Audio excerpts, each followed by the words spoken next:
Good evening, everyone. We are going to learn a different strategy today. The last strategy, division strategies that I modeled last week was tapes and diagrams. Today, we're going to look at a few more. We're going to start with dots and dashes on today. And so what we want the students to do is first think about what is 28. What do we call 28? We call 28 a divisor, and we call 868, this is called a dividend. So our goal is to see how many groups of 28 can we get out of 868. And so this is a new strategy. Some of the students, they caught on it really fast. Still yet, they don't have to do this for their homework. They can do whatever strategy that they learned in the past, whether it's standard algorithm, whether it's tape diagram, or if it's area model, whichever one. We just want to make sure that each of our students leave the class this week knowing some type of strategy as far as how to divide.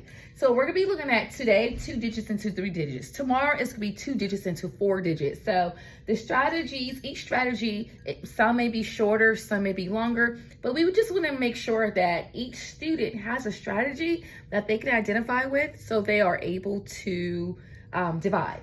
So we're going to look at 28, dots and dashes. We're not going to use our dashes. We're going to use circles today.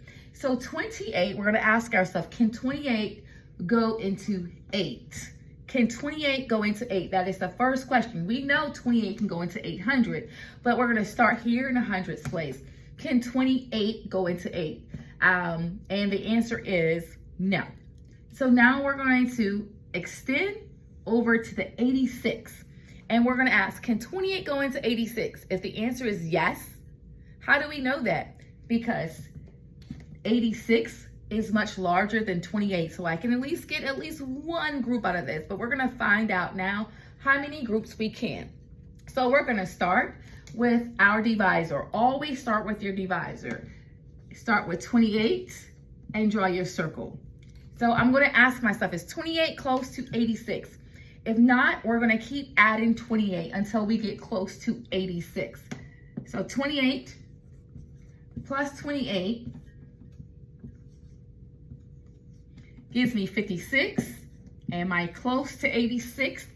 I'm not close. Let's see if I add another 28, if that's going to make a difference. 8 plus 6 is 14. 5, 6, 7, 8. And this is 84.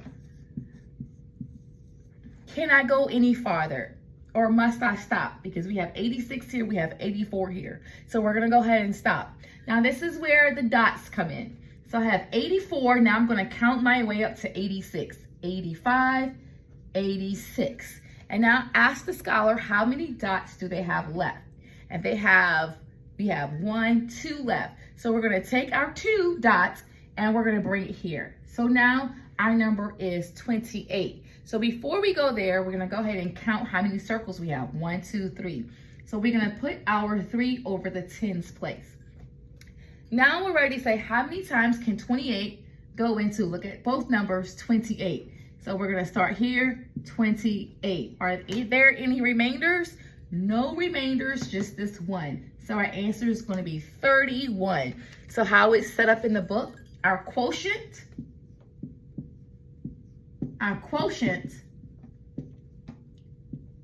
is 31. And our remainder, do we have any remainders? Anything left over from this? No. So our remainder is 0. So this is dots and dashes, another alternative to dividing 2 digits into 3 digits, or 2 digits into 4 digits. So this is another alternative. So stick with me for our next session.